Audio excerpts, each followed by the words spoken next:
കർത്താവിന്റെ അതിപരിശുദ്ധമായ നാമം വാഴ്ത്തപ്പെടുമാറാകട്ടെ. ഈ അനുഗ്രഹീതമായ സമയം നമുക്ക് ഒരുമിച്ച് ചേർന്ന് പിന്നെയും വചനദീപ്തിയുടെ സാക്ഷി കൂടാരത്തിലേക്ക് കടന്നു വരുവാൻ സ്വർഗത്തിലെ വലിയവനായ ദൈവം ഇടയാക്കിയല്ലോ. ഈ സൂം പ്ലാറ്റ്ഫോമിലായിരിക്കുന്ന പ്രിയപ്പെട്ടവർക്കും ദൂരത്തും ചാരത്തുമായിരുന്ന് ഈ തിരുവചനം ഈ സാക്ഷ്യങ്ങളും ശ്രദ്ധിക്കുന്ന പ്രിയപ്പെട്ടവർക്ക് ഇന്ന് പകൽക്കാലം കർത്താവായ യേശു ക്രിസ്തുവിന്റെ നാമത്തിൽ ഞാൻ എന്റെ സ്നേഹത്തെയും വന്ദനത്തെയും അറിയിക്കുന്നു. നമ്മുടെ ക്ഷണം സ്വീകരിച്ച് നമ്മുടെ നടുവിലേക്ക് കടന്നു വന്ന കർത്താവിന്റെ ദാസൻ AK തിരുമേനി, അങ്ങനെയാണ് തന്റെ ദാസൻ ഇപ്പോൾ അറിയപ്പെടുന്നത്. കർത്താവിന്റെ നാമത്തിന്റെ മഹത്വത്തിന് വേണ്ടി ഇന്ന് അനേകായിരങ്ങൾക്ക് വളരെ ആശ്വാസവും വിടുതലുമായി കർത്താവ് കരങ്ങളിലെടുത്ത് ഉപയോഗിച്ചുകൊണ്ടിരിക്കുന്ന ഒരു കർത്തദാസനാണ് നമ്മുടെ നടുവിൽ കടന്നു വന്നിരിക്കുന്നത്. അനേക യൗവനക്കാർക്ക് താൻ ഒരു മാതൃകയായി, അനേക യൗവനക്കാർക്ക് താൻ ഒരു ചലഞ്ചായി ക്രിസ്തുവിനെ സാക്ഷിക്കുവാൻ കർത്തദാസനെ ദൈവം ഈ ദിവസങ്ങൾ ഉപയോഗിച്ചുകൊണ്ടിരിക്കുന്നതിനായിട്ട് ഞാൻ സ്തോത്രം ചെയ്യുന്നു. കർത്തദാസനെ വളരെ സ്നേഹത്തോടും വളരെ ആദരവോടും കൂടി ഞങ്ങളുടെ വചനദീപ്തി പ്രെയർ ഫെലോഷിപ്പിൽ ഇന്ന് പകൽക്കാലത്തിങ്കിൽ നടക്കുന്ന പ്രെയർ ലൈനിലേക്കും അപ്പോൾ തന്നെ തന്റെ സാക്ഷ്യത്തിനായിട്ട് സാക്ഷി കൂടാരത്തിലേക്കും ഞങ്ങൾ വളരെ സ്നേഹത്തോടെ സ്വാഗതം ചെയ്യുന്നു. കർത്താവിന്റെ ദാസൻ എവിടെ നിന്നാണ് ജോയിൻ ചെയ്തിരിക്കുന്നതെന്ന് നമ്മുടെ പ്രേക്ഷകരുടെ അറിവിലേക്കായിട്ട് ഒരു വാക്കിലൊന്ന് പറയാമോ? ഞാനിപ്പോൾ ട്രിവാൻഡ്രത്താണ്. കർത്താവിന്റെ ദാസൻ തിരുവനന്തപുരത്ത് നിന്നാണ് നമ്മുടെ നടുവിലേക്ക് കടന്നു വന്നിരിക്കുന്നത്. കർത്താവിന്റെ ദാസന്റെ ജീവിതത്തിൽ അനേക കർത്താവ് നടത്തിയ വിധങ്ങളും അനുഭവങ്ങളും കാണുമല്ലോ. ബാല്യകാല അനുഭവങ്ങൾ, താൻ ഏതവസ്ഥയിലായിരുന്നു, ഇപ്പോൾ ദൈവം ഏതവസ്ഥയിലേക്ക് കൊണ്ടെത്തിച്ചു, എങ്ങനെ രക്ഷകനായ കർത്താവിനെ രുചിച്ചറിയുവാൻ ഭാഗ്യം ലഭിച്ചു, ഇവയൊക്കെയും തന്റെ ദാസനെ സാക്ഷിക്കുവാനുണ്ട്. നമ്മുടെ പ്രേക്ഷകരായിരിക്കുന്ന പ്രിയപ്പെട്ടവരും സൂം പ്ലാറ്റ്ഫോമിലായിരിക്കുന്നവരും വളരെ ആഗ്രഹത്തോടും ആകാംക്ഷയോടും കൂടി ഇന്ന് നമ്മുടെ നടുവിലായിരിക്കുന്നു. കർത്താവിന്റെ ദാസന് തന്റെ സാക്ഷ്യങ്ങൾ തുടരുവാൻ സമയമുണ്ട്. കർത്താവിന്റെ ദാസൻ അതിനായിട്ട് ഞങ്ങൾ ക്ഷണിച്ചുകൊള്ളുന്നു. ദൈവത്തിന്റെ അതിപരിശുദ്ധമായ നാമം വാഴ്ത്തപ്പെടുമാറാകട്ടെ. ഈ ഒരു പ്ലാറ്റ്ഫോമിലേക്ക് ഒരു സാക്ഷിയായി നിൽക്കാൻ എന്നെയും ദൈവം കണ്ട ആ വലിയ കൃപയെ ഓർത്ത് ഞാൻ എൻ്റെ ദൈവത്തെ സ്തുതിക്കുന്നു, സ്തോത്രം ചെയ്യുന്നു. നേരത്തെ ദൈവദാസി സൂചിപ്പിച്ചതുപോലെ എൻ്റെ പേര് AK തിരുമേനി എന്ന തൂലികാ നാമത്തിലാണ് അറിയപ്പെടുന്നത്. ഞാൻ നേരത്തെ പറഞ്ഞ പോലെ തന്നെ ഞാൻ എൻ്റെ ബാല്യകാലം, കാരണം ഞാനിപ്പോൾ ട്രിവാൻഡ്രത്താണെങ്കിലും എൻ്റെ വീട് കായംകുളത്താണ്. കായംകുളം വലിയഴിക്കൽ എന്ന് പറയുന്ന സ്ഥലത്താണ് എൻ്റെ വീട്. എൻ്റെ അച്ഛൻ മരിച്ചുപോയി. അമ്മ, 2 സഹോദരി, എൻ്റെ ഭാര്യ. സഹോദരിമാരുടെ വിവാഹം കഴിഞ്ഞു. ഞാനും എൻ്റെ ഭാര്യയും അമ്മയുമാണ്. ഇപ്പോൾ ഞാനും എൻ്റെ വൈഫും ട്രിവാൻഡ്രത്താണ്. അപ്പോൾ എൻ്റെ ബാല്യകാലത്ത് ഞാൻ എൻ്റെ സ്കൂൾ പഠനം കഴിഞ്ഞതിന് ശേഷം ഞാൻ ക്ഷേത്രപൂജ പഠനമാണ് പഠിച്ചിരുന്നത്. അങ്ങനെ നാട്ടിലുള്ള ഒരു ക്ഷേത്ര പുരോഹിതന്റെ അടുത്ത് പോയി ക്ഷേത്രപൂജ ചടങ്ങുകൾ പഠിക്കുകയും അവിടെ നിന്ന് തുടങ്ങിയ ജീവിതം അനേകം ക്ഷേത്രങ്ങളിലെ ക്ഷേത്ര പൂജാരിയായി സേവനമനുഷ്ഠിച്ചിട്ടുണ്ട്. എനിക്ക് തോന്നുന്നു ഈ 14 ജില്ലയിലും ഞാൻ ക്ഷേത്രത്തിൽ നിന്നിട്ടുണ്ട്. അത് തന്നെയുമല്ല, കേരളത്തിന് വെളിയിലും അനേകം ക്ഷേത്രങ്ങളിൽ ക്ഷേത്രപൂജ വഹിച്ച് മുമ്പോട്ട് പോയിട്ടുണ്ട്. ജീവിതത്തിൽ വളരെ സന്തോഷവും ഒക്കെ ആയിരുന്നു, സന്തോഷത്തോടുകൂടി. കാരണം സാമ്പത്തികം ആവശ്യത്തിന് കിട്ടുമായിരുന്നു. വളരെ സന്തോഷത്തോടു കൂടി മുമ്പോട്ട് പോകുന്ന ഒരു ജീവിതമായിരുന്നു. പക്ഷേ ഇതിന്റെ സാഹചര്യത്തിൽ ഞാൻ അഹമ്മദാബാദിൽ ഒരു ക്ഷേത്രത്തിൽ ക്ഷേത്രപൂജ ചെയ്തുകൊണ്ടിരിക്കുമ്പോൾ എനിക്ക് വയറിൽ അധികമായി വേദന ഉണ്ടാകുകയും തുടർന്ന് അവിടുള്ള ഹോസ്പിറ്റലിലൊക്കെ ചെന്നപ്പോൾ ഡോക്ടർമാർ പറഞ്ഞു ഇദ്ദേഹത്തിന് മഞ്ഞപ്പിത്തമാണ്, അപ്പൊ ആ മഞ്ഞപ്പിത്തത്തിന് വേണ്ടിയിട്ട് മരുന്ന് കഴിക്കണം എന്ന് പറയുവാനിടയിൽ. പക്ഷെ അവിടുത്തെ ചികിത്സയ്ക്ക് അത്രത്തോളം പോരാ എന്നുള്ളത് കൊണ്ട് ഞാൻ പെട്ടെന്ന് തന്നെ നാട്ടിലേക്ക് തിരിച്ചു വന്നു. എൻ്റെ നാടായ കായംകുളത്ത് വന്നു. അവിടുത്തെ ഹോസ്പിറ്റലിലൊക്കെ ഞാൻ എന്താ പറയാ ഈ അസുഖവുമായിട്ട് ബന്ധപ്പെട്ട് ചെന്നപ്പോൾ അവര് പറഞ്ഞു ഇത് ഇവിടെ പറ്റുന്നതല്ല, ഇത് നേരെ നിങ്ങൾ അടുത്ത ഹോസ്പിറ്റലിലോട്ട് കൊണ്ടുപോകണം. അങ്ങനെ ട്രിവാൻഡ്രത്ത് ഒരു ഹോസ്പിറ്റലിലേക്ക് എന്നെ അഡ്മിറ്റായി. അവിടുത്തെ അവര് ചെക്ക് ചെയ്തതിന് ശേഷമാണ് അവർ പറയുന്നത് ഇദ്ദേഹം ലിവർ സിറോസിസ് ആണ്, ലിവർ മാറ്റി വെക്കണം, കാരണം ഇദ്ദേഹം മഞ്ഞപ്പിത്തം കൂടുതലായിട്ടുണ്ട്. ലിവർ മാറ്റ ശസ്ത്രക്രിയ നടത്തിയെങ്കിൽ മാത്രമേ ഇദ്ദേഹത്തിന് ജീവനിലേക്ക് തിരിച്ചു തരാൻ പറ്റൂ, അല്ലെ ജീവനിലേക്ക് തിരിച്ചു വരൂ എന്ന് പറയുന്നു. അങ്ങനെ എൻ്റെ ഒരു ഏകദേശം ഒരു മാസത്തോളം ഞാൻ ആ ഹോസ്പിറ്റലിൽ തന്നെ കിടന്നു. അങ്ങനെ കുറച്ചൊരല്പം ശമനം കിട്ടിയപ്പോൾ വീണ്ടും ഞാൻ തിരിച്ച് എൻ്റെ നാടായ കായംകുളത്ത് പോയി.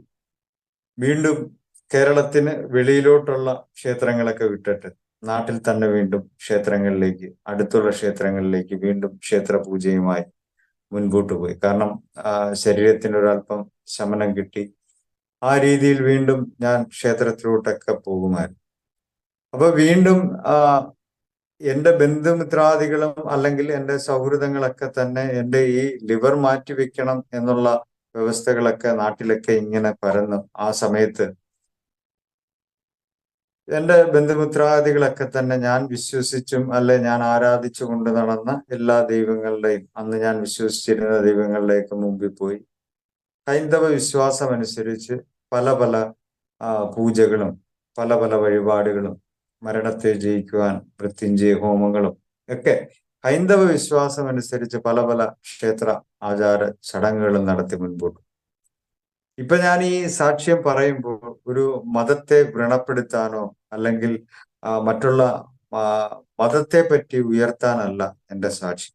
കാരണം ഞാനൊരു മതസ്ഥാപകനെ അല്ല ഇന്ന് ആരാധിക്കുന്നത്, അല്ലെങ്കിൽ ആ ഒരു വിശ്വാസത്തിൽ നിൽക്കുന്നത് ഒരു മതത്തിന്റെ വക്താവിനെ അല്ല.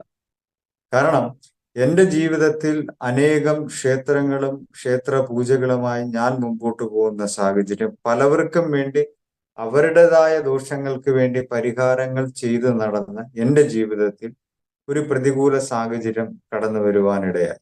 അപ്പൊ ആ സാഹചര്യത്തിൽ ഞാൻ തന്നെ പറയും, കാരണം ഈ ലിവർ മാറ്റ ശസ്ത്രക്രിയ എന്ന് പറയുന്നത് ചെറിയൊരു കാര്യമല്ല.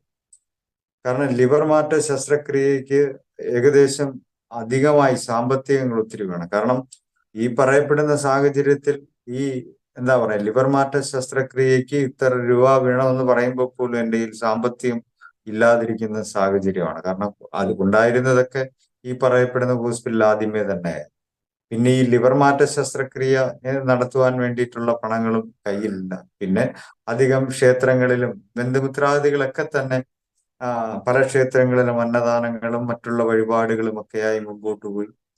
അപ്പൊ ലിവർ മാറ്റ ശസ്ത്രക്രിയ മാത്രമേ ഇദ്ദേഹത്തിന് ജീവിതത്തിലേക്ക് തിരിച്ചു വരാൻ പറ്റൂ എന്നുള്ളത് നിൽക്കുമ്പോൾ എൻ്റെ നാട്ടുകാരെ, കാരണം ഇതിൽ പറയുമ്പോൾ, കാരണം എൻ്റെ നാട്ടുകാരൊക്കെ എനിക്ക് വേണ്ടിയിട്ട്, കാരണം ഞാൻ അത്രയ്ക്കൊരു നല്ലൊരാളൊന്നുമല്ല, ഞാനൊരു രാഷ്ട്രീയ പ്രവർത്തകനൊക്കെ ആയിരുന്നു.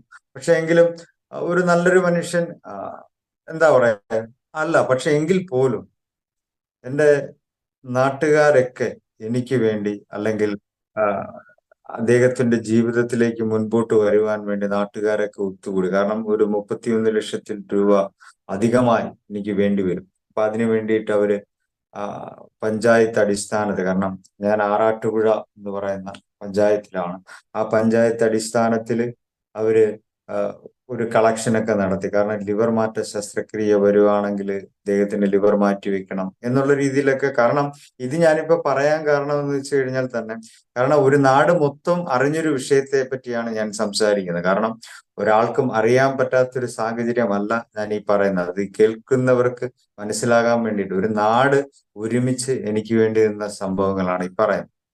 അപ്പോ ആ സാമ്പത്തികങ്ങളെല്ലാം കളക്ട് ചെയ്തു, അല്ലെ അതിനു വേണ്ടിയിട്ടുള്ള കാര്യങ്ങളൊക്കെ മുൻപോട്ട് അവര് ഇറക്കി. കാരണം ഞാനൊരു പാർട്ടി വിശ്വാസിയാണ്. അപ്പൊ അവര് അതിൻ്റെതായിട്ടുള്ള രീതിയിൽ എല്ലാ കാര്യങ്ങളും, കാരണം ഞാൻ ഉദ്ദേശിക്കുന്ന അല്ലെ ഞാൻ ആയിരുന്ന പാർട്ടി വിശ്വാസികൾ മാത്രമല്ല, കാരണം പാർട്ടിയുടെയോ ജാതിയുടെയോ ഒന്നും അതിർവരമ്പുകളില്ലാതെ എല്ലാവരും ഒരു നാട് ഒരുമിച്ച് എനിക്ക് വേണ്ടി നിൽക്കുവാനിടയിൽ. അപ്പോ വീണ്ടും ഈ പറയപ്പെടുന്ന പരിഹാര കർമ്മങ്ങളും അല്ലെങ്കിൽ നമ്മളായിരുന്ന ഹൈന്ദവ വിശ്വാസം അനുസരിച്ച് പലരിടത്തും എന്റെ ബന്ധുമിത്രാദികളടക്കം പലരിടത്തും പോയി ജ്യോതിഷമൊക്കെ നോക്കുമായിരുന്നു. അപ്പോൾ ഓരോ ജ്യോതിഷന്മാരും നോക്കി ഓരോ രാശി വെച്ച് അവര് പറയുമായിരുന്നു ഇദ്ദേഹത്തിന് ശാപദോഷമാണ്, വൃത്തിദോഷമാണ്, അല്ലെങ്കിൽ ഇദ്ദേഹത്തിന്റെ ആരൂഢം ശരിയല്ല, അതിനൊക്കെ വ്യത്യാസം വരുത്തണം, അങ്ങനെ ഇങ്ങനെയൊക്കെ പറഞ്ഞ അതുകൊണ്ടാണ് ഇദ്ദേഹത്തിന് ശാപദോഷങ്ങൾ ഒത്തിരി ഉള്ളത് കൊണ്ടാണ് ഇദ്ദേഹത്തിന് ഇങ്ങനെയൊക്കെ വരുന്നത്. പലരും പറഞ്ഞു ഇനി കിട്ടത്തില്ല, അല്ലെങ്കിൽ ഇദ്ദേഹം ജീവിതത്തിലേക്ക് തിരിച്ചു വരത്തില്ല എന്നൊക്കെ പറഞ്ഞു. ആ സാഹചര്യത്തിലും എന്താ പറയുന്നത്, എന്റെ ബന്ധുമിത്രാദികളടക്കം എന്റെ മാതാപിതാക്കൾ എല്ലാവരും ഒക്കെ പല ക്ഷേത്രങ്ങളിലും ആ ഹൈന്ദവ വിശ്വാസം അനുസരിച്ചുള്ള രീതിയിലൊക്കെ പോയി വഴിപാടുകൾ കഴിച്ചു. അതുപോലെ തന്നെ എന്റെ ക്ഷേത്രവുമായി ബന്ധപ്പെട്ടിട്ടുള്ള എന്റെ സൗഹൃദങ്ങളൊക്കെ തന്നെ അവരുടേതായ ക്ഷേത്രങ്ങളിൽ ക്ഷേത്ര പൂജകളും വഴിപാടുകളും ഒക്കെ കഴിച്ചു. എന്നെ സ്നേഹിക്കുന്നവരൊക്കെ തന്നെ പലരും അവരുടേതായ മാർഗത്തിലൊക്കെ കഴിച്ചു. പക്ഷെ അപ്പോഴും ഞാൻ ഈ ക്ഷേത്ര പൂജ ചെയ്യുന്നുണ്ട്. അപ്പോഴും ഞാൻ എൻ്റെ എന്താ പറയാ, ഞാൻ കാല് പിടിച്ച് ദൈവത്തിൻ്റെ ഇത് പറയുമായിരുന്നു. കാരണം കുഞ്ഞുനാൾ മുതലേ ക്ഷേത്രങ്ങളും വിഗ്രഹങ്ങളിലെയൊക്കെ പൂജിക്കുന്ന ഒരു മനുഷ്യനല്ലേ. കാരണം എൻ്റെ പ്രതികൂല സാഹചര്യത്തിൽ, കാരണം ഇങ്ങനൊരു സാഹചര്യം വന്നപ്പോൾ നീ കൈവിടുന്നത് എന്ത് എന്ന് പറഞ്ഞ് പലപ്പോഴും ഞാൻ എന്താ പറയാ, ഞാൻ ആരാധിക്കുന്ന വിഗ്രഹങ്ങളെയൊക്കെ പിടിച്ച് ഞാൻ പ്രാർത്ഥിച്ചിട്ടുണ്ട്. അപ്പോഴൊക്കെ ഒരു നിശ്ചലമായ ഒരു അവസ്ഥയെന്നല്ലാതെ എനിക്കൊരു തിരിച്ചൊരു മറുപടി കിട്ടുന്ന സാഹചര്യവുമല്ല, അല്ലെങ്കിൽ എൻ്റെ ആയിരുന്ന സാഹചര്യത്തിൽ നിന്നും ഒരു വ്യതിയാനവും വന്നില്ല എന്ന് മാത്രമല്ല, എൻ്റെ ലിവറിലേക്കുള്ള വെയിൻ പൊട്ടുവാനിടയായി. അപ്പൊ ലിവറിലേക്കുള്ള വെയിൻ പൊട്ടുക എന്ന് പറയുന്നത് കഴിഞ്ഞാൽ ചെറിയ രീതിയിലല്ല, ഒന്ന് പൊട്ടി, രണ്ട് പൊട്ടി, അങ്ങനെ ലിവറിലേക്കുള്ള വെയിൻ പൊട്ടി ബ്ലഡ് ഒമിറ്റ് ചെയ്ത്. കാരണം നാട്ടുകാർ ഒന്നടങ്കം വളരെ പേടിച്ചുപോയി. കാരണം അന്ന് ഈ പറയപ്പെടുന്ന കൊറോണ കാലഘട്ടമാണ്. ഈ കൊറോണ കാലഘട്ടത്തിൽ എങ്ങനെ ഒരു മനുഷ്യനെ, കാരണം അന്ന് ഒരു മഴയുടെ സാഹചര്യം കൂടാണ്, വണ്ടിയില്ല, അങ്ങനെ ഒരു സംഘടനയിൽപ്പെട്ട വണ്ടി വിളിക്കുകയും ആ വണ്ടിയിൽ ആ സംഘടനയുടെ ആംബുലൻസിൽ തന്നെ എന്നെ കയറ്റി നേരെ ട്രിവാൻഡ്രത്ത് എത്തിക്കുകയും ചെയ്തു. അപ്പോ അവിടുന്ന് ഇവിടെ വരുമ്പോഴൊക്കെ തന്നെ ഞാൻ ബ്ലഡ് വൊമിറ്റ് ചെയ്ത് വരികയാണ്. പിന്നെ എനിക്ക് ഓർമ്മയില്ല, പിന്നെ എനിക്ക് ഒന്നും അറിയാൻ പാടില്ല.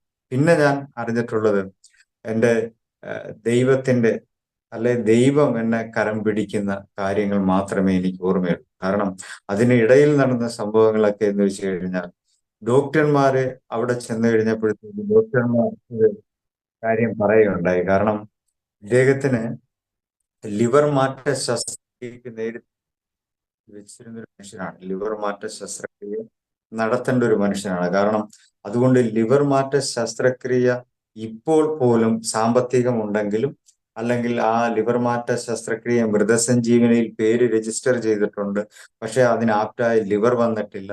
ഈ സാഹചര്യത്തിലൊക്കെ ആണെങ്കിൽ പോലും ഇപ്പൊ ലിവർ മാറ്റ ശസ്ത്രക്രിയക്ക്, അല്ലെങ്കിൽ ആ ശസ്ത്രക്രിയ ചെയ്യാൻ പറ്റുന്ന സാഹചര്യത്തിലല്ല ഇദ്ദേഹത്തിന്റെ ബോഡി. അപ്പൊ അതുകൊണ്ട് ഇദ്ദേഹം എന്നെ പൂർണ്ണമായിട്ട് ഒരു വെന്റിലേറ്ററിലേക്ക് മാറ്റി. വെന്റിലേറ്ററിലാണ് ഞാൻ. അപ്പൊ ഈ വെന്റിലേറ്ററിന്റെ സാഹചര്യത്തിൽ പലപ്പോഴും അവർ ഡോക്ടർമാര് പറഞ്ഞു വീട്ടിൽ ആളെ അറിയിപ്പിക്കണം. കാരണം ഇദ്ദേഹം ഇനി ഈ വെന്റിലേറ്ററിൽ ആ കൃത്രിമ ശ്വാസം എടുത്തു കഴിഞ്ഞാൽ ഇദ്ദേഹം മരണപ്പെട്ടു പോകും. അപ്പൊ അങ്ങനെയുള്ള സാഹചര്യത്തിലാകുന്ന ഒരു, എന്താ പറയാ, എൻ്റെ ജീവിതത്തിൽ അങ്ങനെ ആ കൃത്രിമ ശ്വാസത്തിൽ, അല്ലെ ആ ഒരു രീതിയിൽ കിടക്കുകയുണ്ട്. പക്ഷെ ജീവിതത്തില് ആ വളരെ വലിയ പ്രതികൂലം സംഭവിച്ചപ്പോൾ എൻ്റെ നാട്ടുകാരടക്കം, കാരണം എനിക്ക് വേണ്ടി കരുതി വെച്ചിരുന്ന സാമ്പത്തികങ്ങളൊക്കെ, അല്ലെങ്കിൽ സാമ്പത്തികങ്ങൾ പിരിക്കുന്ന ആ സമയത്ത് പോലും ആ സാമ്പത്തികങ്ങൾക്കൊന്നും എന്നെ കൊണ്ടുവന്നിച്ച്, കാരണം വെന്റിലേറ്ററിൽ നിന്ന് പുറത്ത് വന്നാൽ എന്തെങ്കിലുമൊക്കെ ചെയ്യും. മനസ്സിലാകുന്നുണ്ടോ ഞാൻ പറയുന്നത്? വെന്റിലേറ്ററിൽ നിന്ന് ജീവനോടെ പുറത്തു വന്നാൽ എന്തെങ്കിലുമൊക്കെ ചെയ്യാൻ പറ്റും. പക്ഷെ ആ വെന്റിലേറ്ററിൽ നിന്ന് പുറത്തു വേണം. അവിടെ വൈദ്യശാസ്ത്രം എന്നെ കൈവിട്ടു. കാരണം വെന്റിലേറ്ററിൽ നിന്ന് പുറത്തു. രണ്ട്, ഈ പറയപ്പെടുന്ന സാമ്പത്തികങ്ങൾ അതിലൊന്നുമല്ലാതായി. കാരണം സാമ്പത്തികങ്ങൾ ഉണ്ടെങ്കിൽ പോലും ഈ വെന്റിലേറ്ററിൽ നിന്ന് ഈ പറയപ്പെടുന്ന ആള് പുറത്തു വന്നാൽ നമുക്ക് എന്തെങ്കിലുമൊക്കെ ചെയ്യാൻ പറ്റും, നിങ്ങൾ പ്രാർത്ഥിക്കണം എന്ന് പറയുക. അങ്ങനെ ഇരിക്കുമ്പോൾ വീണ്ടും എന്താ പറയാ, പലരും വന്നിട്ട് 1, 2, 3 ദിവസം ആകുമ്പോഴും എനിക്ക് ഒരു ഇതുമില്ല, വെന്റിലേറ്ററിൽ തന്നെ. അങ്ങനെ ഇരിക്കുന്ന സാഹചര്യത്തിൽ എൻ്റെ വൈഫിന്റെ അടുത്ത് ഡോക്ടർ ഡയറക്റ്റ് ആയിട്ട് പറഞ്ഞു, ഇനി ഇദ്ദേഹം ആ, വരില്ല, കാരണം ജീവിതത്തിലോട്ട് തിരിച്ചു വരാൻ പറ്റുന്ന സാഹചര്യത്തിലല്ല, നിങ്ങളത് മനസ്സിലാക്കണമെന്ന് പറഞ്ഞിട്ട് എൻ്റെ വൈഫിന്റെ അടുത്ത് പറയാനില്ല. ഇത് കേട്ടുകൊണ്ട് അലമുറയിട്ട് കരഞ്ഞുകൊണ്ട് എൻ്റെ ഭാര്യ അങ്ങോട്ടും ഇങ്ങോട്ടും ഒക്കെ ഭ്രാന്തിയെ പോലെ ഓടുകയാണ്.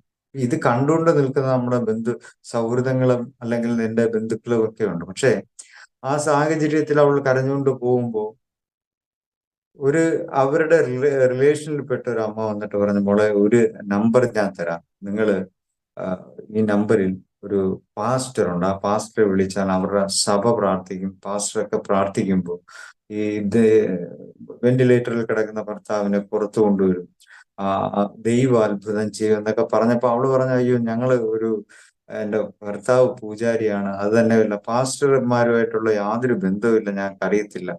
പക്ഷെ എങ്കിലും അവിടെ അവസാന കച്ചിത്തുരുമ്പെന്നോണം ആ പാസ്റ്ററെ വിളിക്കാൻ തയ്യാർ. ഇവിടെ പറയുന്ന പാസ്റ്ററുടെ മഹത്വത്തെ പറ്റി അല്ല ഞാൻ പറയാൻ ആഗ്രഹിക്കുന്നത്.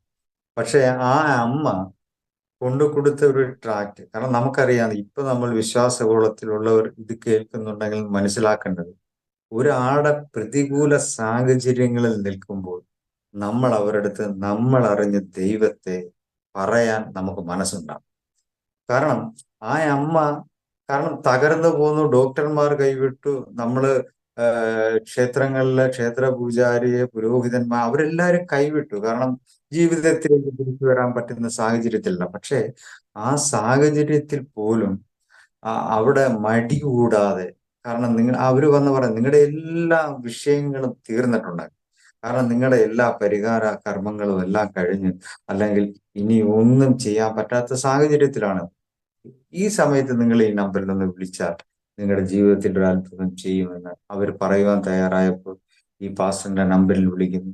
പാസ്റ്റർ ഫോൺ എടുക്കുന്നു. പാസ്റ്റർ പറഞ്ഞു, ഞങ്ങൾ പ്രാർത്ഥിക്കും, ഞങ്ങളുടെ സഭ പ്രാർത്ഥിക്കും, ദൈവം അത്ഭുതം ചെയ്യും, വിശ്വസിച്ചാൽ നീ ദൈവത്തിന്റെ മഹത്വം കാണും എന്ന് പറയുവാനാണ്. അപ്പൊ എൻ്റെ വൈഫ് ഈ ഫോണിന്റെ ആ നമ്പറിലോട്ട് വിളിക്കുമ്പോഴത്തേക്ക്, വിശ്വസിച്ചാൽ നീ ദൈവത്തിന്റെ മഹത്വം കാണാം എന്ന് പറയുന്ന വചനം നമുക്കറിയാം. ആ വചനം യോഹന്നാൻ സുവിശേഷം 40-ാമത്തെ വാക്യമാണ്. അപ്പൊ അതിൽ വിശ്വസിച്ചാൽ നീ ദൈവത്തിന്റെ മഹത്വം കാണുമെന്ന് പറയുന്ന ആ വചനത്തിന്റെ, അല്ലെങ്കിൽ ആ ഉടനീളം വരുന്ന ആ 11-ാം അധ്യായത്തോട് ചേർന്ന് വരുന്ന ലാസറിന്റെ ആ കല്ലറയിലേക്ക് വരുന്ന സാഹചര്യത്തിലാണ് ഈ വചനത്തിന്റെ ഇത്. കാരണം ഈ വചനം, വിശ്വസിച്ചാൽ നീ ദൈവത്തിന്റെ മഹത്വം കാണും എന്ന് പറയുന്ന വചനം അവളുടെ അടുത്ത് പറയുമ്പോൾ അവൾ ആ വചനത്തെ വിശ്വസിക്കാൻ തയ്യാർ. അവക്ക് പക്ഷെ അതൊരു ദൈവവചനമാണോ എന്താണോ അവക്കറിയില്ല. പക്ഷെ അവൾ പറഞ്ഞു വിശ്വസിക്കുന്നു. കാരണം അവൾ അവിടെ ആയിരുന്ന സ്ഥലം, അപ്പോൾ പാസ്റ്റർ പറഞ്ഞ ഒരു കാര്യമാണ്, മോളെ നീ ആയിരിക്കുന്ന സ്ഥലത്ത് നീ ആരെയും നോക്കരുത്. കാരണം ഞങ്ങൾ പ്രാർത്ഥിക്കും, ഞങ്ങളുടെ സഭ പ്രാർത്ഥിക്കും. കാരണം വെന്റിലേറ്ററിൽ കിടക്കുന്നത് ഒരു ക്ഷേത്ര പൂജാരിയാണ്, നിങ്ങളുടെ ഭർത്താവാണ്. പക്ഷെ മോള് വെന്റിലേറ്ററിന്റെ അകത്തുനിന്ന് ഇദ്ദേഹം പുറത്തു വരണമെന്ന് പറഞ്ഞുകൊണ്ട് മോളും കരഞ്ഞ് കർത്താവായ യേശു ക്രിസ്തുവിനെ വിളിച്ച് നീ പ്രാർത്ഥിച്ചാൽ നിന്റെ ജീവിതത്തിൽ ഒരു അത്ഭുതം ഉണ്ടാകും. ആ പാസ്റ്റർ പറഞ്ഞു. ആ വചനം ഉൾക്കൊണ്ടുകൊണ്ട് അവൾ മറ്റുള്ള പരിസരം ഒന്നും നോക്കാതെ അവിടെ മുട്ടുമടക്കി പ്രാർത്ഥിക്കാൻ. ആ പ്രാർത്ഥിക്കാൻ തുടങ്ങിയപ്പോൾ ഒന്നാമത്തെ ദിവസം, രണ്ടാമത്തെ ദിവസം ഒക്കെ വീണ്ടും വീണ്ടും വെയിൻ പൊട്ടുകയാണ്. അപ്പൊ ഈ പൊട്ടുന്ന സാഹചര്യത്തിൽ പോലും, കാരണം ഒരു പ്രതീക്ഷയുമില്ല. നമ്മൾ മനസ്സിലാക്കേണ്ടത്, ഹൈന്ദവ വിശ്വാസി, ഹൈന്ദവ പുരോഹിതന്റെ ഒരു ഭാര്യ മുട്ടുമടക്കി അവിടെ പ്രാർത്ഥിക്കുമ്പോൾ ബന്ധുക്കളായിട്ടുള്ള പലരും അസഹിഷ്ണുതയോടെ അവളെ നോക്കി. പക്ഷെ അവള് എന്നിട്ടും അത് വിട്ടുമാറിയില്ല. കാരണം അവക്കൊരു മനസ്സിലായി, കാരണം ഇന്നലെ വരെ ഞാൻ പ്രാർത്ഥിച്ചൊരു ദൈവത്തെ അല്ല ഞാൻ ഇന്ന് പ്രാർത്ഥിക്കുന്നത്, ഞാൻ പ്രാർത്ഥിക്കുന്ന പ്രാർത്ഥന കേൾക്കുന്ന ഒരു ദൈവമുണ്ടെന്ന് അവൾ തിരിച്ചറിഞ്ഞു. അപ്പൊ അങ്ങനെ അവൾ വീണ്ടും പ്രാർത്ഥിക്കുവാൻ മുട്ടുമടക്കി പ്രാർത്ഥിച്ചു കൊണ്ട് നിൽക്കുമ്പോൾ വീണ്ടും എൻ്റെ ജീവിതത്തിൽ പ്രതികൂലമാണ് വീണ്ടും അടിക്കുന്നത്. പക്ഷെ എന്നിട്ടും അവൾ വിശ്വാസത്തിൽ നിന്നൊരല്പം പോലും പിന്മാറാതെ അവൾ മുട്ടുമടക്കി. ഹല്ലേലൂയ.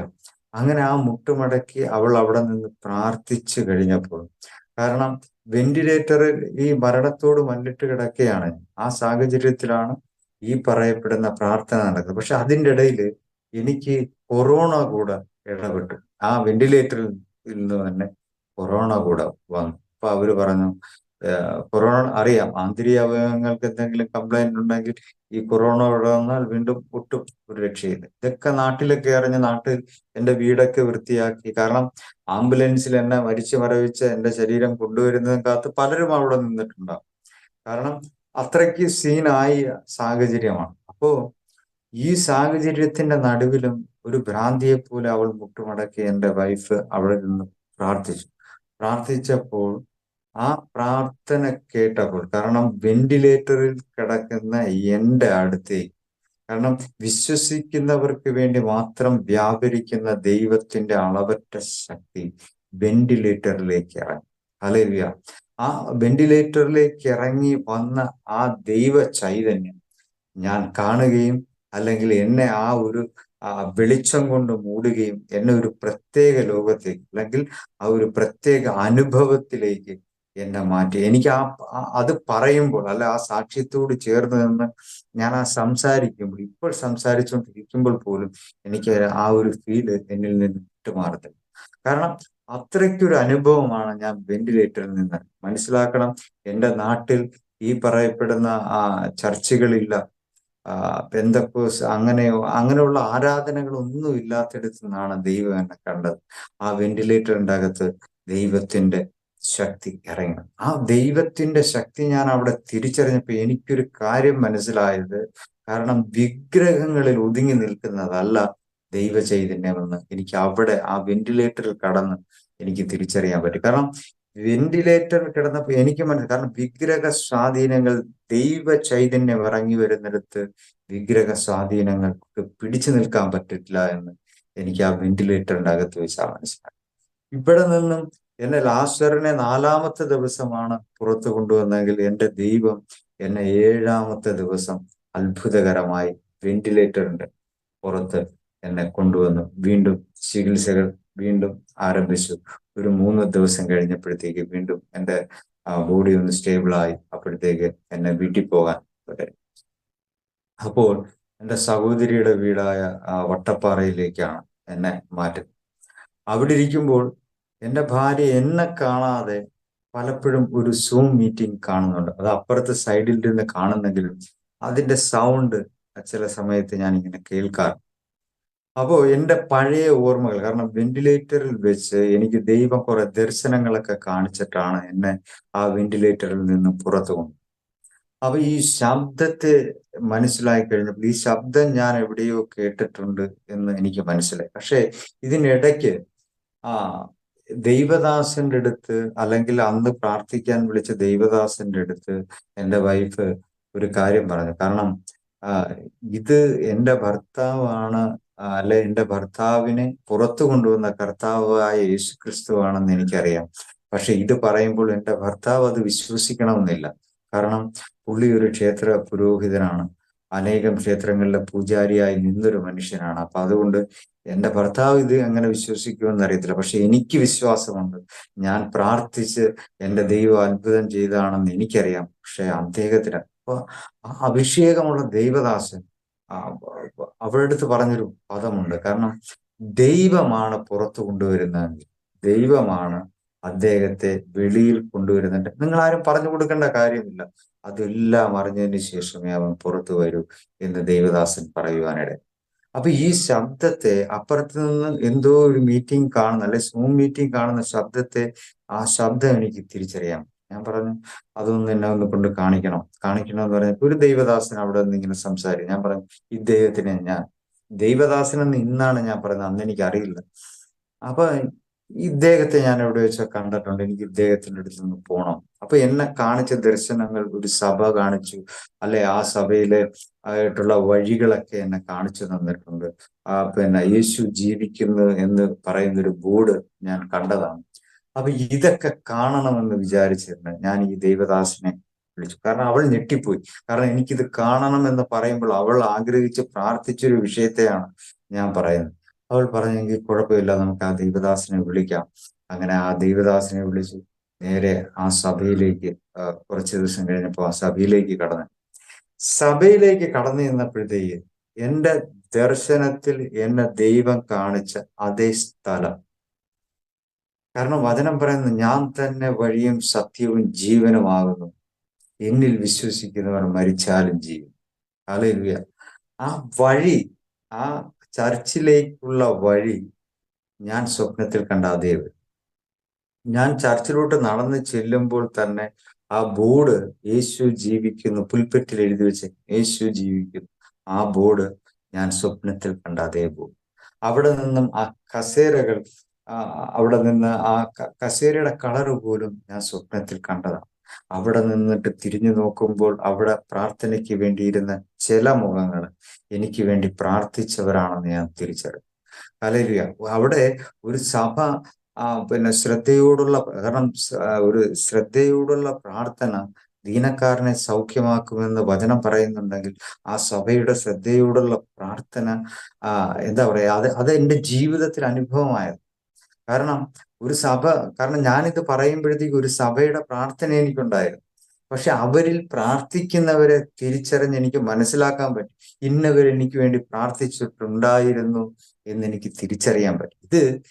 ഇത് മാനുഷികമായിട്ട് ഉണ്ടാകുന്ന ഒരു ഇടപെടലല്ല. കാരണം ഒരു വിശ്വാസത്തിലേക്ക് ഒരാളെ വലിച്ചു കൊണ്ടുവരുന്നേ, അല്ലെങ്കിൽ നിങ്ങൾ ഇങ്ങനെ അങ്ങനല്ല. പക്ഷെ ഇതെന്നെ ദൈവം ഡയറക്റ്റ് സ്പർശിച്ചത് കൊണ്ടാണ് ഈ ക്ഷേത്ര പൂജാരിയർ, കാരണം എൻ്റെ വൈഫ് ഈ ദൈവദാസന്റെ അടുത്ത് പറഞ്ഞൊരു പദമുണ്ട്. കാരണം ഇദ്ദേഹം ക്ഷേത്ര പൂജാരിയാണ്. ഞാൻ വിശ്വസിക്കും, എന്നെ ഉപേക്ഷിച്ചാലും, എൻ്റെ വൈഫിന്റെ ഇതനുസരിച്ച് വൈഫ് പറഞ്ഞു, എന്നെ ഉപേക്ഷിച്ചാലും ഞാൻ എൻ്റെ ഈ ദൈവത്തെ കൈവിടത്തില്ല. കാരണം എനിക്കറിയാം ദൈവമാണ് അല്ലെ അത്ഭുതം ചെയ്തതെന്ന് എനിക്കറിയാം. ഇനി അദ്ദേഹം എന്നെ ഉപേക്ഷിച്ചാലും ഞാൻ എൻ്റെ ദൈവത്തെ സ്വീകരിക്കുമെന്ന് അവളൊരു വാക്ക് പറഞ്ഞിട്ടാണ് അവൾ ആ ദൈവദാസന്റെ അടുത്ത് പറഞ്ഞത്. ആ ദൈവദാസൻ ഇപ്പോഴും ആ വാക്കുകൾ എന്നെ ഇടയ്ക്കിടയ്ക്ക് ഓർമ്മപ്പെടുത്താറുണ്ട്. കാരണം അപ്പൊ അങ്ങനെ ഞാൻ അവിടെ ചെന്ന് ഇതെല്ലാം കണ്ടു കഴിഞ്ഞപ്പോഴത്തേക്ക്, കാരണം ഇതൊരു മാനുഷികമായ ഇടപെടലല്ല. ചിലരും സാക്ഷ്യത്തിന്റെ അടിയിൽ വന്ന് പലരും പല പല കമന്റുകളൊക്കെ ഇട്ടു പോകുമ്പോൾ നിങ്ങൾ മനസ്സിലാക്കേണ്ടത്, ഞാൻ ഈ പറയപ്പെടുന്ന ഒരു 3 വർഷത്തിന് മുമ്പ് ഞാൻ ഒരു ഹൈന്ദവ പുരോഹിതനായിരുന്നു. അനേകം ക്ഷേത്രങ്ങളിലെ ക്ഷേത്ര പൂജാരിയായിരുന്നു. മനുഷ്യനെപ്പോലെ നിങ്ങളെപ്പോലെ ഇതിനെയൊക്കെ പുച്ഛിച്ചും നിന്ദിച്ചും നടന്നൊരു മനുഷ്യനാണ്. അത് ആദ്യമേ മനസ്സിലാക്കി. എന്നാൽ ഈ 3 വർഷം മുമ്പ് ഞാൻ ഒരു പൊട്ടനായിരുന്നില്ല. ഞാൻ ഈ എന്തും വിളിച്ചു പറയുന്ന ഒരു മനുഷ്യനായിരുന്നില്ല. കാരണം എൻ്റെ ജീവിതം അല്ല എൻ്റെ നാട്ടുകാർക്ക് എന്നെ പറ്റി നല്ല ബോധ്യമുണ്ടാവും. കാരണം അപ്പൊ അങ്ങനൊരു സാഹചര്യത്തിൽ നിന്ന് ഇതെല്ലാം കണ്ടു കഴിഞ്ഞപ്പോൾ ഞാൻ വിചാരിച്ചു, ഇത് മാനുഷികമായ ഇടപെടലല്ല, ഇത് ദൈവികമായ ഇടപെടലാണ്. കാരണം ഇത് ഒരാളെന്നെ പ്രേരിപ്പിച്ചു കൊണ്ടുവന്ന് നിർത്തിയേക്കുന്നതല്ല.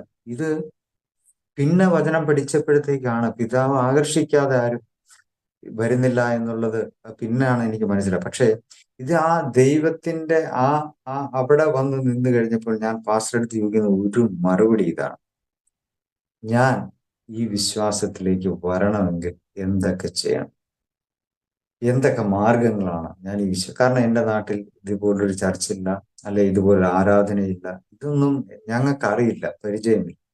അപ്പൊ അദ്ദേഹം പറഞ്ഞു, ഇന്നതൊക്കെ കാര്യങ്ങൾ ചെയ്യാം, ഇതിന് ആരാധന ഇന്നതൊക്കെ ഉണ്ട്, അതിന് സ്നാനം എടുക്കണം, അതിന് ക്ലാസ്സുകളുണ്ട്, അതിൻ്റെതായിട്ടുള്ള രീതിയിലെല്ലാം ഞാൻ ആ രീതിയിൽ ചെയ്ത് മുൻപോട്ട് പോകുമ്പോൾ അതിൻ്റെ ഒരു കുറച്ച് ദിവസം കഴിഞ്ഞപ്പോഴത്തേക്ക് വീണ്ടും എന്നെ ഹോസ്പിറ്റലിൽ നിന്ന്, കാരണം ലിവർ മാറ്റ ശസ്ത്രക്രിയക്ക് ഞാൻ രജിസ്റ്റർ ചെയ്തിട്ടുള്ള ആളാണ്. അപ്പൊ അതുകൊണ്ട് എനിക്ക് ലിവർ മാറ്റി വെക്കേണ്ടതായിട്ടുണ്ട്. അവര് എന്നെ ലിവർ മാറ്റ ശസ്ത്രക്രിയക്ക് വീണ്ടും വിളിക്കും. വീണ്ടും ഞാൻ പാസ്റ്ററുടെ അടുത്ത് പറഞ്ഞു, എന്റെ സാമ്പത്തികങ്ങളൊന്നും അവർ കളക്ട് ചെയ്തിട്ടില്ല നാട്ടുകാർ. അപ്പൊ പറയാം, സാമ്പത്തികങ്ങളൊക്കെ നിനക്ക് കളക്ട് ചെയ്ത് കിട്ടും, ദേവദാസൻ പറഞ്ഞാണ്. പക്ഷെ ആ സാമ്പത്തികങ്ങൾ ആ ദേവദാസൻ പറഞ്ഞ ഡേറ്റിനുള്ളിലായിട്ട് എൻ്റെ നാട്ടുകാരൊക്കെ ഒരുമിച്ച് വേണ്ടി എനിക്ക് ലിവർ മാറ്റ ശസ്ത്രക്രിയക്ക് വേണ്ടിയിട്ടുള്ള പണം അവര് സാധിച്ചു തന്നു. പക്ഷെ അതുമായിട്ട് കാരണം ആ മുമ്പോട്ട് പോകുമ്പോൾ അധികമായി സാമ്പത്തിക ചെലവ്, കാരണം ഒരു വലിയൊരു ഭാരിച്ച ചെലവിലേക്ക് ഞാൻ ട്രിവാൻഡ്രത്ത് ഞാൻ ഒരു ഞാൻ ബൂസ്റ്റപ്പ് ചെയ്ത ആ ഒരു എന്താ പറയുക ഹോസ്പിറ്റലിന്റെ പേര് ഞാൻ പറയുന്നില്ല, കാരണം അവിടെ അധികം സാമ്പത്തിക അവിടെ ആയിട്ടുണ്ടായിരുന്നു. കാരണം ആ വലിയ കടത്തിലേക്ക് പോകുന്ന രീതിയിൽ ആയിപ്പോയി. അപ്പൊ അവിടെ നിന്നും ഞാൻ ഈ പറയപ്പെടുന്ന സാമ്പത്തികങ്ങളെല്ലാം ആയി. പക്ഷെ എനിക്ക് ഇത് ഓപ്പറേഷനോട്ടുള്ള ഇതിൽ പോകുമ്പോഴും ദൈവദാസൻ, ഈ പറഞ്ഞ ദൈവദാസൻ അത്ര തൃപ്തി പോരാ. കാരണം നിന്നെ വിളിച്ചത് ദൈവമാണെങ്കിൽ ഈ കരൾ മാറ്റി വെക്കുന്നൊരു പരിപാടി നിന്റെ ജീവിതത്തിൽ നടക്കരുതെന്ന് അദ്ദേഹത്തിന് ഒരു നിശ്ചയമുണ്ട്. മനസ്സിലാവുന്നുണ്ടോ? ഞാൻ വിചാരിക്കുന്ന കരൾ മാറ്റി വെച്ചാൽ ഞാൻ ഓക്കെ ആയി എന്നുള്ളതാണ് എൻ്റെ ഒരു വിശ്വാസം. അപ്പോ അതിന്റെ കുറച്ച് ദിവസം കഴിഞ്ഞപ്പോൾ വീണ്ടും ഡോക്ടർമാർ വിളിക്കുന്നു, വീണ്ടും ഞാൻ ഹോസ്പിറ്റലിൽ ചെല്ലുന്നു, എന്റെ ചെക്കപ്പുകളൊക്കെ നടത്തുന്നു.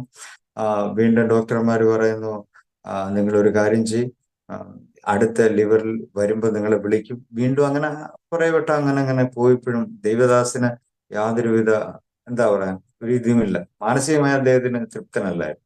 അങ്ങനെ ഒരു ദിവസം നിൽക്കുമ്പോൾ രോഗികൾക്ക് വേണ്ടിയിട്ടുള്ള ഒരു പ്രാർത്ഥന അവിടെ നടക്കുമ്പോൾ എന്നെ ദൈവദാസൻ വിളിച്ചെണീപ്പിച്ചിട്ട് പറഞ്ഞു, ആ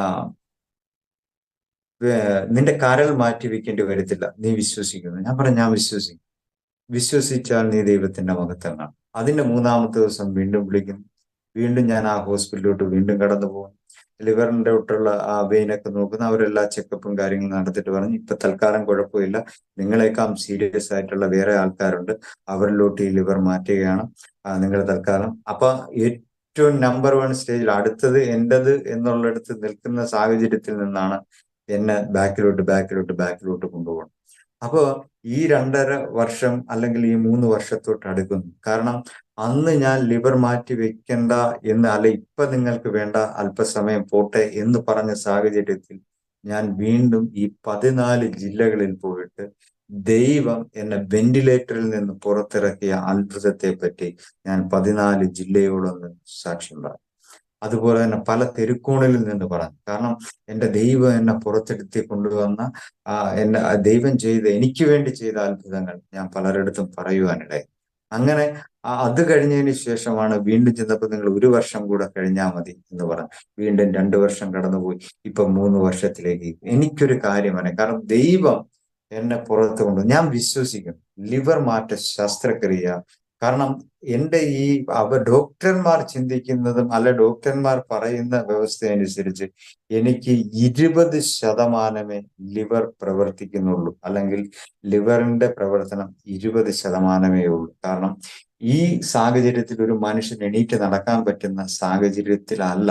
കാരണം അങ്ങനെ പോലും പറ്റാത്തൊരു മനുഷ്യനാണ്. പക്ഷേ അവർക്ക് പോലും ഒരു അത്ഭുതമാണ്. കാരണം ഞാൻ ഈ 3 വർഷം കൊണ്ട് ഞാൻ എല്ലാ കാര്യങ്ങൾക്കും ഇതാണ്. കാരണം എനിക്കൊരു കാര്യം അറിയാം, എന്നെ ദൈവം കൊണ്ടുവന്ന് നിർത്തിയാണ്. മരിച്ചു പോകും എന്ന് പറഞ്ഞെടുത്തുനിന്ന് എന്നെ കരത്തിലെടുത്ത് പുറത്തു കൊണ്ടുവന്ന ദൈവം. കാരണം 100% കരൾ പ്രവർത്തിക്കുന്ന പോലെ എന്നെ നടത്തുന്ന ഒരു ദൈവമുണ്ടെന്ന് ഞാൻ തിരിച്ചറിയാം. കാരണം ഞാന് പല പല ദൈവങ്ങളെ ആരാധിച്ചു. കാരണം ഞാൻ മുമ്പ് ആയിരുന്നപ്പോ പല പല ദൈവങ്ങളുടെ പുറകെ പോയി. പല പല വിഷയങ്ങളിലും ഞാൻ കടന്നു പോയി പല പല ആരാധനാക്രമങ്ങൾ ഇതിനെയൊന്നും ഞാൻ കുറ്റപ്പെടുത്താനല്ല പറയുന്നത്. അതൊന്നും ശരി, കാരണം ഞാൻ ആ ഒരു മേഖലയിൽ നിന്ന് കടന്നു വന്നവനാണ്. പക്ഷേ നമ്മൾ മനസ്സിലാക്കേണ്ടത്, കാരണം ഈ സാക്ഷ്യം ആരെങ്കിലും കേൾക്കുന്നുണ്ടെങ്കിൽ അവരുടെ മുമ്പിലേക്ക് ഞാൻ വെക്കുന്ന ചില കാര്യം, ഇതെല്ലാം ചെയ്തതിന് ശേഷവും നിങ്ങൾക്ക് ഒന്നും സംഭവിക്കുന്നില്ല, ജീവിതത്തിൽ മാറ്റമില്ല എങ്കിൽ നിങ്ങൾ സത്യദൈവത്തെ തിരിച്ചറിയും. കാരണം എന്റെ ജീവിതത്തിൽ ഒരു ഹൈന്ദവ ക്ഷേത്ര പുരോഹിതനായിട്ട് നിന്ന എന്റെ ജീവിതത്തിൽ വന്നപ്പോൾ എന്നെ കരം പിടിച്ചു കൊണ്ടുവന്നത് കർത്താവായ യേശു ക്രിസ്തുവാണെന്ന് എനിക്ക് കൃത്യമായിട്ട് പറയാൻ പറ്റും. കാരണം എന്റെ ജീവിതത്തിൽ ചെയ്ത അത്ഭുതങ്ങൾ 1 2 3.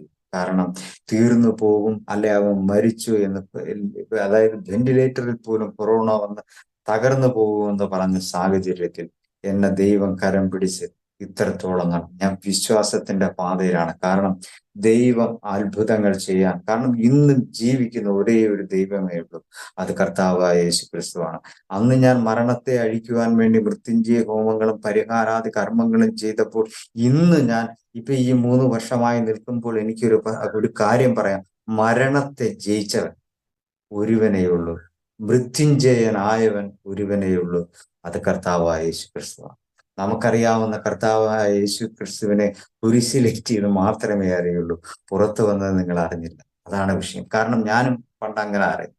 പക്ഷെ ഇത് ബൈബിൾ വായിക്കുമ്പോഴും വചനത്തിലൂടെ അടുത്ത് നിൽക്കുമ്പോഴത്തേക്കുമാണ് നമുക്കിതിനെപ്പറ്റി ആധികാരികമായി മനസ്സിലാക്കാൻ പറ്റുന്നത്. പക്ഷെ ഇതിൻ്റെ അകത്തുള്ളത് ജീവിക്കുന്ന ദൈവമാണ്, അല്ല നിൽക്കുന്നത് മാത്രമല്ല, നമ്മളോട് സംസാരിക്കുന്ന ദൈവമാണ്, നമ്മളോട് ഇടപഴകുന്ന ദൈവമാണ്.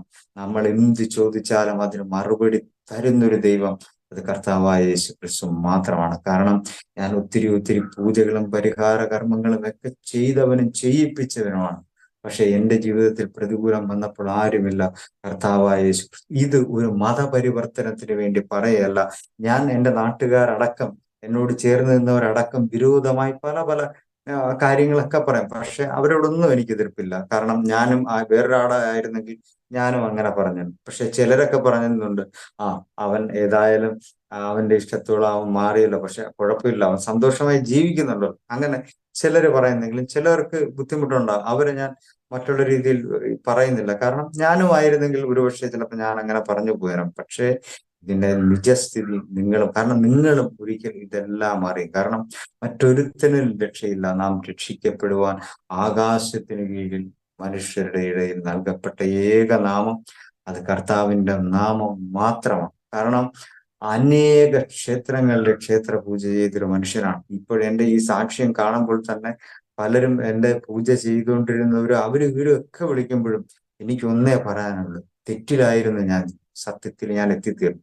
ഇത് ഒരു മതത്തെ വ്രണപ്പെടുത്താനല്ല, ഞാൻ മതത്തിനെ അല്ല ഞാൻ പറയുന്നത്, ഞാൻ കർത്താവായ യേശുക്രിസ്തുവിനെ മാത്രമാണ് പറയുന്നത്. കാരണം അതിനിൽ വിശ്വസിച്ചു കഴിഞ്ഞാൽ നിങ്ങളുടെ ജീവിതം, കാരണം എല്ലാ പ്രതിസന്ധികളും അടഞ്ഞു നിൽക്കുന്നത്, ഇനി മുൻപോട്ടൊന്ന് ചലിക്കാൻ പറ്റാതെ നിൽക്കുന്നവർ ആരെങ്കിലും എൻ്റെ ഈ ശബ്ദം കേൾക്കുന്നുണ്ടെങ്കിൽ, സാമ്പത്തികമായ വിഷയങ്ങൾക്കാണോ, അല്ലെങ്കിൽ നിങ്ങളുടെ മാനസികമായിട്ടുള്ള പ്രശ്നങ്ങൾക്കാണോ, എന്താ പറയുന്നത്, കുട്ടികളുടെ തലമുറകളുടെ വിഷയമാണോ, ഏത് വിഷയമാണ് നിങ്ങൾ അനുഭവിക്കുന്ന, ഏത് വിഷയങ്ങളാണെങ്കിലും, നിങ്ങൾ എന്തെല്ലാം പൂജകളോ കർമ്മങ്ങളോ കഴിഞ്ഞ് അത് നടന്നില്ല എങ്കിൽ, ആ നടന്ന് കഴിഞ്ഞില്ല എങ്കിൽ നിങ്ങൾക്കൊരു അവസരമുണ്ട്.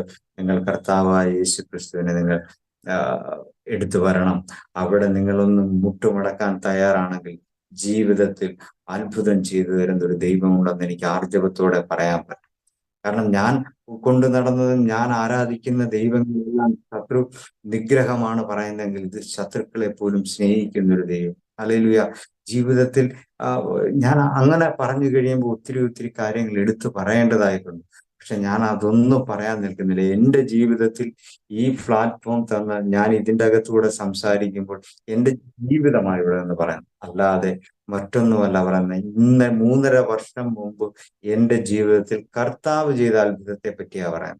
3.5 വർഷം മുമ്പ്, വർഷങ്ങൾക്ക് മുമ്പ് രക്തസ്രാവക്കാരിയെ സൗഖ്യമാക്കിയ അതേ ദൈവം എന്നെ 3.5 വർഷം മുമ്പ് സൗഖ്യമാക്കിയ കാര്യമാണ്. ഇതിൽ പോലെ പല പല പല പലവരും വന്ന് ഇതുപോലെ സാക്ഷ്യം ഇതുപോലൊക്കെ പറയുന്നുണ്ടാവും. പക്ഷെ നമ്മൾ അതിനെയൊക്കെ തള്ളി തള്ളി കളഞ്ഞു പോവുകയാണ്. അന്ന് ആ വെന്റിലേറ്ററിന്റെ വാതൊക്കെ എന്റെ വൈഫിന്റെ അടുത്ത് ഒരു കുറിപ്പ് കൊണ്ട് കൊടുത്തിട്ട്, അല്ലെങ്കിൽ ഈ നമ്പറിൽ നിങ്ങൾ വിളിക്കണം, ഈ പാസ്റ്ററിനെ വിളിക്കണം എന്ന് പറഞ്ഞ് അത് കേട്ടില്ലായിരുന്നു, കളഞ്ഞെങ്കിൽ ഇന്ന് ഞാൻ ഇങ്ങനെ ഇരിക്കാൻ കാണില്ല. ഹല്ലേലൂയ. അപ്പൊ ജീവിതത്തിൽ, എന്റെ ജീവിതത്തിൽ ചെയ്ത അത്ഭുതത്തെ പറ്റിയാണ് പറയുന്നത്. അല്ലെ എന്റെ ജീവൻ, ഞാനിപ്പോ ഇതുവരെ നിലനിൽക്കുന്നത്, പലരും എൻ്റെ അടുത്ത് ചോദിക്കാറുണ്ട്, സാമ്പത്തികങ്ങൾ അവര് ചിലവാക്കില്ലേ, ഇവര് തന്നില്ലേ, എല്ലാരും തന്നില്ലേ, അപ്പൊ അതൊക്കെ എങ്ങനെയാണ്, അപ്പൊ അവർക്കൊന്നും വിലയില്ലേ? സുഹൃത്തെ, ഞാൻ ഒന്നേ പറയാനുള്ളൂ. കാരണം വെന്റിലേറ്ററിൽ തീർന്നു പോകുമെന്ന് പറഞ്ഞിട്ട് നിന്ന് എന്നെ പിടിച്ചു വന്ന ദൈവം, വൈദ്യശാസ്ത്രം പോലും ഒന്നും ചെയ്യാൻ പറ്റില്ല എന്ന് പറഞ്ഞെടുത്ത് നിന്ന് എന്നെ കരം പിടിച്ച ദൈവമാണ്. എല്ലാവരും പറയും അതാണ് ഇതാണ് എന്ന്. എനിക്ക് പല പല പ്രതികൂലങ്ങളും വന്നാലും ഞാൻ ഇനി പേടിക്കുന്നില്ല. എന്താ കാര്യം എന്നറിയാമോ?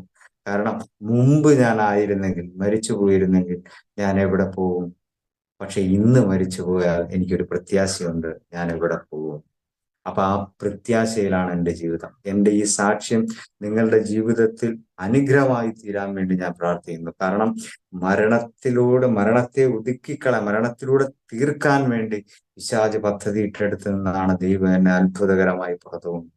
ഞാൻ സാധാരണ ഒരു 1-2 ക്ഷേത്രങ്ങളിൽ ഒതുങ്ങിപ്പോകുന്ന ആളല്ലായിരുന്നു. 14 ജില്ലകളിലും പോയി ക്ഷേത്ര പൂജ നടത്തിയ മനുഷ്യനായ, പക്ഷെ ആ 14 ജില്ലകളിലും പോയി പിന്നെ തെരുക്കോണുകളിൽ ഞാൻ തിരിച്ചു പറഞ്ഞ ഒരു മനുഷ്യനാണ്.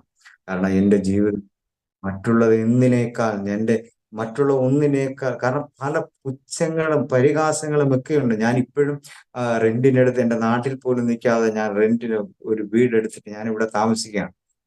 കാരണം ആ ചർച്ചിനോട് അടുത്ത് തന്നെ താമസിക്കുന്നു, മറ്റൊന്നുമില്ല. പക്ഷേ എങ്കിലും ഞാൻ ജീവിക്കുന്നു, കാരണം എന്നെ ദൈവം നടത്തും എന്നുള്ളൊരു വിശ്വാസമുണ്ട്. ആ വിശ്വാസത്തിൽ അടിയുറച്ചുകൊണ്ടാണ് മുൻപോട്ട് പോകണം. ആ വിശ്വാസത്തിലൂടെ നിൽക്കുമ്പോൾ എന്നെ ദൈവം അത്ഭുതകരമായി നടത്തുന്നു. ഓരോ ദിവസവും എന്നെ അത്ഭുതകരമായി ഇങ്ങനെ കൊണ്ടുപോകും. ഓരോ ദിവസവും മനസ്സമാധാനവും സന്തോഷത്തോടു കൂടി പോകണം. ഡോക്ടർമാര് പറഞ്ഞു തീർന്നു പോകും, ഈ പറയപ്പെടുന്ന ജ്യോതിഷന്മാര് പറഞ്ഞു തീർന്നു പോകും. ആ പറഞ്ഞെടുത്ത് നിന്ന് ദൈവം 3 വർഷം അധികം തന്നെ എന്നെ നിർത്തി. എനിക്കറിയാം ദൈവം എന്ന് എന്നെ ഇത് ചെയ്യുന്നു, അതുവരെ എനിക്ക് പോകും. അല്ലെങ്കിൽ ദൈവം എന്നെ കരത്തിലെടുത്ത്, അല്ലെങ്കിൽ ഇത്രയും ഞാൻ ഇനി എപ്പോ പോയാലും എവിടെ ചെല്ലും എന്നുള്ളൊരു പ്രത്യാശ എൻ്റെ ഉള്ളിലുണ്ട്. അപ്പൊ ഞാൻ പറയാനുള്ളത് ഇത് മാത്രമേ ഉള്ളൂ. കാരണം മറ്റൊരുത്തനും രക്ഷയില്ല. നാം രക്ഷിക്കപ്പെടുവാൻ ആകാശത്തിന് കീഴിൽ മനുഷ്യരുടെ ഇടയിൽ നൽകപ്പെട്ട ഏക നാമം അതെന്റെ കർത്താവിന്റെ നാമം. കാരണം ഈ കർത്താവ് എന്ന് പറയുമ്പോൾ തന്നെ എന്റെ വെന്റിലേറ്ററിൽ ഇറങ്ങി വന്ന ചില സാന്നിധ്യങ്ങളുണ്ട്. പക്ഷെ ഇത് പറയുമ്പോൾ ആ മറ്റുള്ളവർ, ഞാൻ ഈ മറ്റുള്ളവർ എന്ന് എടുത്തു പറയുന്നത് കാരണം ഞാൻ എന്റെ ബാക്ക്ഗ്രൗണ്ട് ഞാൻ ചിന്തിക്കുന്നുണ്ട്. എന്റെ പിന്നെ കുറച്ച് ആൾക്കാരെ ഞാൻ എന്റെ മനസ്സിൽ കാണുന്നുണ്ട്. പക്ഷെ അവർക്കൊക്കെ തോന്നും ഇവനെന്താ വട്ടായി പോയതല്ല. കാരണം ഞാൻ, എല്ലാരും പറയും ഞാൻ മതം മാറി. ഞാൻ മതം മാറിയവനല്ല, മരണം മാറിയവനാണ്. മതം മാറിയവനല്ല, മരണം മാറിയവനാണ്. അപ്പൊ അതുകൊണ്ട് നിങ്ങൾ സത്യത്തിലേക്ക് തിരിയും, സത്യം നിങ്ങളെ സ്വന്തമാക്കും എന്ന് മാത്രം പറഞ്ഞുകൊണ്ട് എന്റെ സാക്ഷ്യത്തെ ഞാൻ ചുരുക്കുന്നു. ദൈവം ഈ സാക്ഷ്യത്തെ എല്ലാവർക്കും ഒരു അനുഗ്രഹമായി തീരാൻ വേണ്ടി ഞാൻ പ്രാർത്ഥിക്കുന്നു. Praise lord. കർത്താവിന്റെ Yes, Lord. ദാസനെ ഇത്ര അനുഗ്രഹീതമായൊരു സാക്ഷ്യം കർത്താവ് കേൾപ്പിച്ചു. ഞാൻ ഇങ്ങനെ ചിന്തിക്കുകയായിരുന്നു, നമ്മുടെ മതമല്ല മനസ്സാ മാറേണ്ടത്. എത്ര പ്രതികൂലത്തിലൂടെ കടന്നു പോകുമ്പോഴും പ്രയാസങ്ങളിലൂടെ കടന്നു പോകുമ്പോഴും ജീവനുള്ള ദൈവത്തിന്റെ സാക്ഷിയാകേണ്ടിയവരെ കർത്താവ് വിളിച്ച് പുറത്ത് കൊണ്ടുവന്നിരിക്കും. ഞാൻ ചിന്തിക്കുന്നു, ഏകദേശം 14 ജില്ലകളുടെ പൂജാരിയായിരുന്ന ഒരു വ്യക്തിത്വത്തെ ഒരു പാസ്റ്ററെ കൊണ്ട് പ്രാർത്ഥിച്ചപ്പോൾ എത്രമാത്രം വിടുതലുകളാണ് അവിടെ സംഭവിച്ചത്. ഇന്ന് നമ്മുടെ കർത്താവ് ജീവിക്കുന്നവനാണ്. പ്രിയ ശ്രോതാക്കളെ, ഈ സൂം പ്ലാറ്റ്ഫോമിലായിരിക്കുന്ന പ്രിയപ്പെട്ടവരെ, ജീവനുള്ള ദൈവത്തിന്റെ സാക്ഷിയാണ്. ഹല്ലേലൂയ. നാം ഓരോരുത്തരും ഹല്ലേലൂയ അവന്റെ സാക്ഷിയാണ്. ഭൂമിയിൽ അറ്റത്തോളം പോയി എന്റെ സാക്ഷികളാകുവീനെന്ന് കർത്തൃവചനത്തിൽ നമ്മൾ വായിക്കുമ്പോൾ കർത്താവിന്റെ ദാസനെ ശക്തമായി ദൈവം ഈ ദിവസങ്ങൾ ഉപയോഗിച്ചുകൊണ്ടിരിക്കുക. പലപ്പോഴും നിരാശയുടെ പടുകുഴിയിലേക്ക് കടന്നു വന്നുകൊണ്ടിരിക്കുന്ന ആമേൻ വ്യക്തി ജീവിതങ്ങളെ നോക്കി പരിശുദ്ധാത്മാവ് വിളിച്ചു പറയുകയാണ്, ആമേൻ ജീവിതത്തിൽ നിരാശപ്പെടേണ്ട, ഭാരപ്പെടേണ്ട. ഞാനിത് ചിന്തിക്കുമ്പോൾ ഒരു പാട്ടിന്റെ ഈരടിയാണ് എന്റെ ഉള്ളിലേക്ക് ഇങ്ങനെ കടന്നു വരുന്നത്. എന്റെ ജീവിതത്തിൽ ചില പ്രതികൂലങ്ങൾ കടന്നു വന്നപ്പോൾ ഞാനും ഒരു ജ്ഞാനായ യാക്കോബായ ബാക്ക്ഗ്രൗണ്ടിൽ നിന്ന് എന്റെയും ഒരു രോഗത്തിന്റെ അനുഭവത്തിലൂടെ കർത്താവിന്റെ കൃപയാൽ ഈ രക്ഷനെ കണ്ടെത്തുവാനിടയായി. എന്നാൽ ഈ പാട്ടിന്റെ ഈരടികളാണ് എന്നെ ഇതിലേക്ക് കൊണ്ടുവന്നത്. ഞാൻ ഈ കർത്താവിന്റെ ദാസൻ ഈ സാക്ഷ്യം പറഞ്ഞപ്പോൾ ആ പാട്ടിന്റെ ഈരടിയാണ് എന്റെ ഉള്ളിലേക്ക് വന്നത്. നമുക്ക് എല്ലാവർക്കും അറിയാവുന്ന ഒരു പാട്ടാണ്. ഞാൻ എന്റെ 2 ലൈൻ പാടിയിട്ട് കർത്തദാസനെ ഹല്ലേലൂയ നമുക്ക് പ്രാർത്ഥിക്കാം. യേശു വിളിക്കുന്നു, യേശു വിളിക്കുന്നു, സ്നേഹത്തോടെ തൻ കരങ്ങൾ നീട്ടി യേശു വിളിക്കുന്നു, സകല വ്യാധിയെയും സുഖമാക്കും വല്ല ബന്ധം,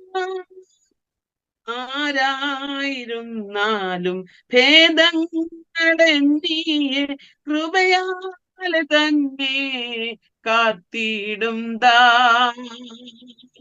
യേശു വിളിക്കുന്നു, യേശു വിളിക്കുന്നു,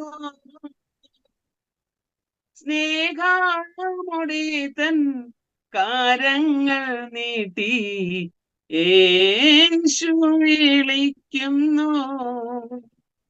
ആരെങ്കിലും ഇന്ന് പകൽക്കാലം ഭാരത്തോടെ ആയിരിക്കുന്നുവെങ്കിൽ, രോഗത്തോടെ ആയിരിക്കുന്നുവെങ്കിൽ വിടിവിക്കുന്ന ഒരു കർത്താവുണ്ട് എന്ന് അനുഭവത്തിലൂടെ വിളിച്ചു പറഞ്ഞ കർത്തദാസന്റെ സാക്ഷ്യം നമുക്കേവർക്കും അനുഗ്രഹമാകട്ടെ. ആരെങ്കിലും ഇന്ന് പ്രയാസത്താൽ ഭാരപ്പെട്ടിരിക്കുന്നുവോ, കർത്താവിങ്കിലേക്ക് അടുത്തുവാ.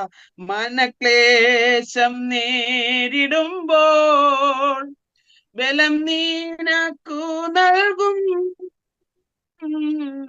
മനക്ലേശം നേരിടുമ്പോൾ ബലമാനക്കു നൽകും.